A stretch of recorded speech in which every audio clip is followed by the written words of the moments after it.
Before we get to the meat of this episode, I want to talk about the elephant in the room. Fact is, there was something wrong with the last episode, where a flying horse and a Roman god in his chariot set fire to the morning sky.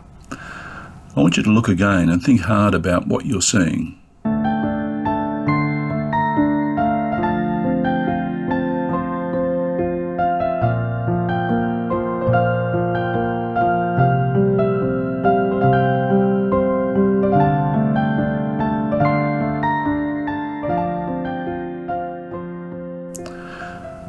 Personally, what I can see is a horse here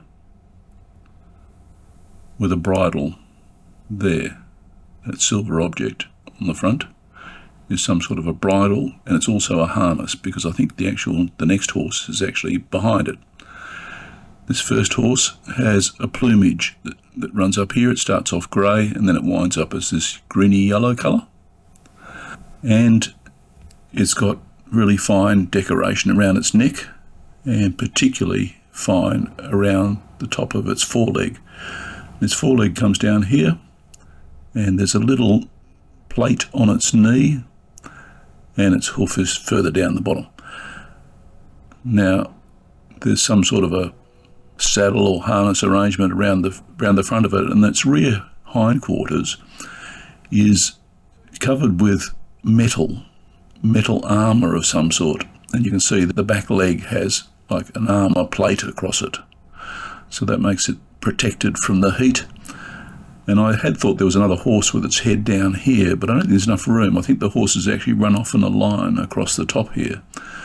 On its back, and the reason for the heat shield, it looks like there's a large coal, and it's in some sort of a container, and I think this coal is setting alight to oil or something that's in a big cauldron, and you can actually see the edge of the cauldron just running down around there, and it comes around and disappears, I think, behind the horse.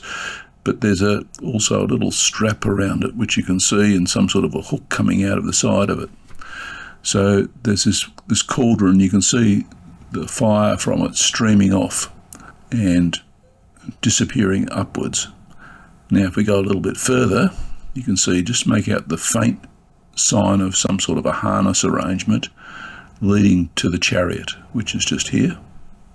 That's the right side of it, that's the left side of it, and you can see a wheel with a red dot in the middle there of the hub. I'm pretty certain that this is the chariot of Apollo, and that's his harp at the front, or lute, and that's him driving it just there. And trailing off in the distance, there's some what look like pots to me. Maybe they're empty versions of this thing, or maybe they have some other symbolic meaning. I'm not quite sure. What's interesting about this cauldron is, as the fire goes up and gets ignited, it goes up, and it's exactly, if you've ever looked inside the top of a glass-doored fireplace, you'll see that the flames lick across the top just like this.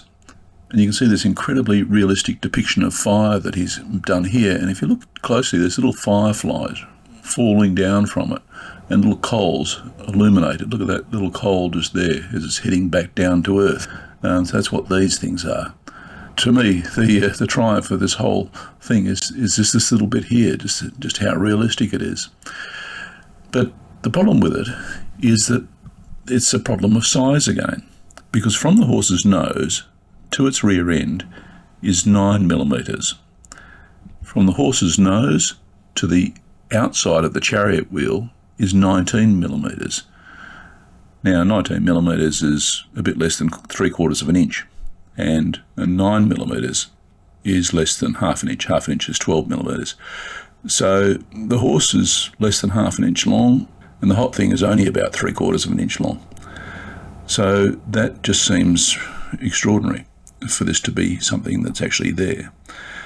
And the problem gets even worse than that, because the horse's head has this very detailed bridle on it. And this bridle, which you can see bolts and rivets and hinges, etc., and there's even a little rope or a chain coming out the bottom of it, and there's actually a chain or a rope leading over to the next horse. That whole thing is about the size of the head of a pin. It's about 1.2 millimetres across the horse's nose.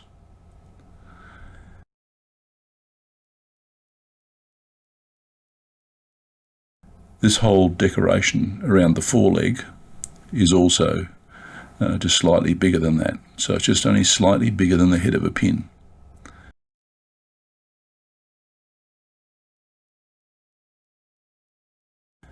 And the armour plate, as you can see around the back of the here, is probably not much bigger. So we're talking about something which is impossible to paint.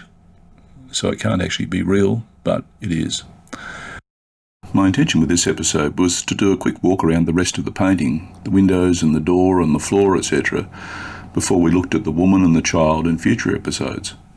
But the problem is that we would have confronted not only some extremely compelling similarities with Vermeer's paintings, but we would also have stumbled over many of these tiny painted details.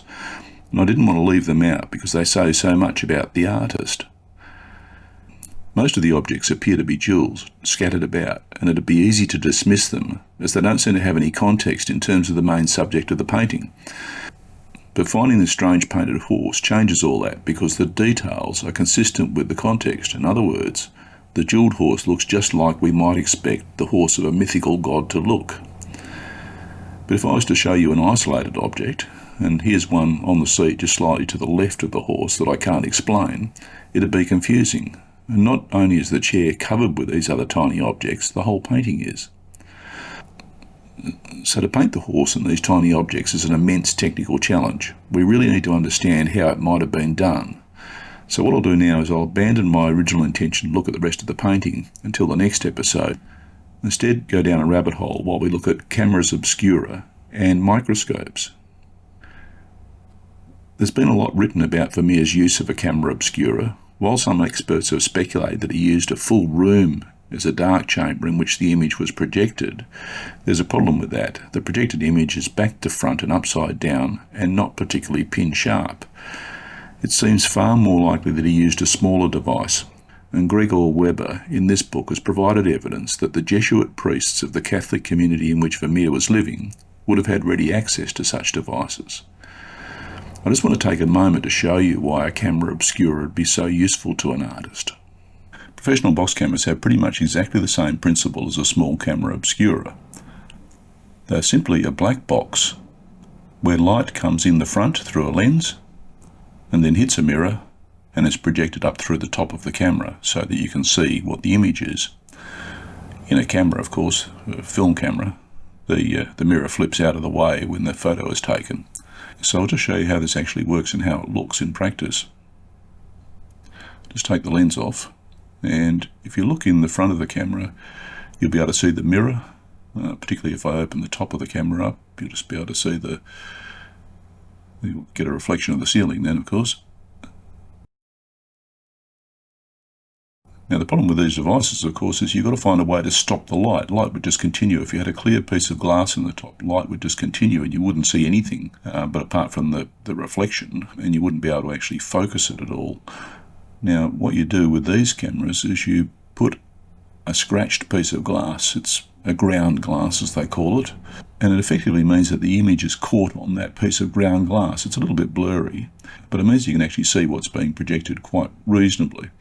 So this is what it looks like with just looking through the ground glass. You can see pretty much exactly what's going on in front of the camera, but it's not that clear. But where camera manufacturers, and I'm sure this would have happened back in Vermeer's day, what they realised is if you look through a small magnifying lens at the image below, you can actually bring it into very sharp focus. And it also has this incredible effect of creating a bit of parallax, so that things actually look like they're on different planes. So it looks like you've got a whole lot of different slides. It's a bit like one of those old stereoscopic slide viewers that people used to look at. Now, the image is no longer upside down, but it is reversed. It's back to front. But the little magnifying lens at the top allows you to get focus. And focus is achieved not through any focusing ring on the lens. It's actually achieved by moving the lens in and out. And that's exactly what this camera does. It moves the lens in or out. The lens itself has no focusing ability. It's just a dumb object that moves. And that's pretty much exactly how the little camera obscuras that were available to Vermeer would have been. They would have been just a dumb lens in the front of a black box with a mirror in it, probably with a ground glass. And then if people realised that a small magnifying lens improved the image, I think they probably would have used that. Now, if you have a look at this image, you'll see that things do start to appear on different layers. If you look at the far edge of that little cabinet on the wall, then as I move the lens, you'll see the lampshade in the bottom right corner start to come into very sharp focus. But they do look like they're separated. That green cabinet looks like it's quite a long way from that wall. And when you see the lampshade, that'll also look like it's quite a long way from the green cabinet. So it's an interesting effect. Of course, the cameras that we're all used to looking through these days are just phone cameras, and they try to keep everything in focus, so you never get any of this. This is where it absolutely comes into its own, is when light slips behind an object or between objects, you get just a little bit of fringing and this incredible layer of separation.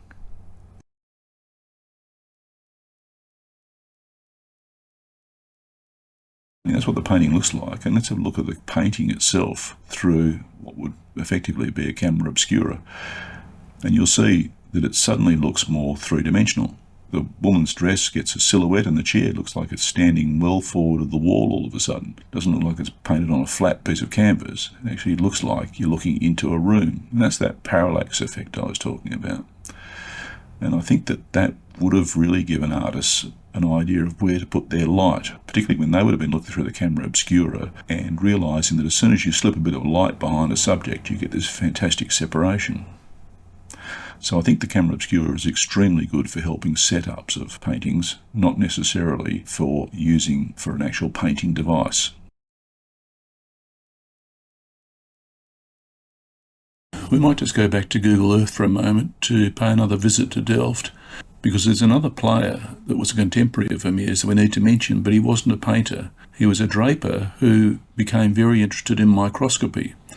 And his name was Anthony van Leeuwenhoek, and he lived just here in a house on just near this corner. Now, you recall that Vermeer lived in a tavern that was in this little gap just here. It's since been demolished. His artists' guild was just there. When he got married, he moved over to live in a house that was on the corner of a little alley that runs this way, and it's quite likely that that house was knocked over for this big church because he married into a very wealthy but strict Catholic family, and this area, you recall, was the Papist corner or Catholic corner of Delft. This is the new church in Delft. It would have originally been a Catholic church, but was a Protestant church in Vermeer's time. This is the town hall, and over here is the church where Vermeer's buried. So very close to Vermeer's world was where Anthony van Leeuwenhoek lived, and interestingly, van Leeuwenhoek later on was the government-appointed executor of Vermeer's will. So he certainly had interactions with Vermeer's wife and Vermeer's mother-in-law because he was involved in preparation of the inventory of Vermeer's belongings, bearing in mind that Vermeer died virtually bankrupt. The reason I wanted to raise van Leeuwenhoek is that the technical difficulties that an artist would have faced painting tiny objects were likely being tackled at the same time by him because he was trying to find ways of seeing smaller and smaller objects. Van Leeuwenhoek went on to invent the world's strongest microscopes and became the father of microbiology. But he was an uneducated man who, despite being incredibly secretive, actually relied on others to translate his Dutch writings into Latin and to translate letters from English when he dealt with the Royal Academy in London. He also used 3 or 4 artists over the course of his scientific studies to draw his microscopic observations, commencing in about 1673. That was a period when Vermeer was in financial distress and was just 2 years before he died. The microscopes that van Leeuwenhoek went on to develop were of no use for art. An English microscope from the mid-1660s is shown here above a van Leeuwenhoek microscope, but the scale's all wrong because his microscopes were actually tiny. They'd fit in the palm of your hand and they were handheld, and so the whole thing moved around with whatever it was that was being magnified, which you put on a little pin on the other side of it. What would be needed for an artist to achieve the little horse that we looked at is something that's somewhere between the strength of a magnifying glass and a low-powered microscope, maybe with between 10 and 20 times magnification, that was fixed in position. Then an artist would need a way of delivering tiny amounts of paint, and there'd have to be enough room between the bottom of the microscope and the canvas so that he could work. Now, there's one significant advantage to using a microscope to paint, and that is that you could theoretically use it at night, as only a tiny area of the painting would need to be illuminated. The catalogue of the auction of Van Leeuwenhoek's microscopes after his daughter's death shows some interesting devices that might be lower-powered magnifying lenses of more use to an artist. But the bottom line is that the technology that the artist would need to paint this little thing was very likely available, especially in Delft. And it was probably available from about the 1650s. But of course you needed an artist with the extraordinary ability to do just that. And that's who we're going to try and find in the next episode. So I'm sorry that we went off course in this episode, but I think you'll see that it was a timely diversion. Please come back for the next episode. Once again, thanks very much for watching.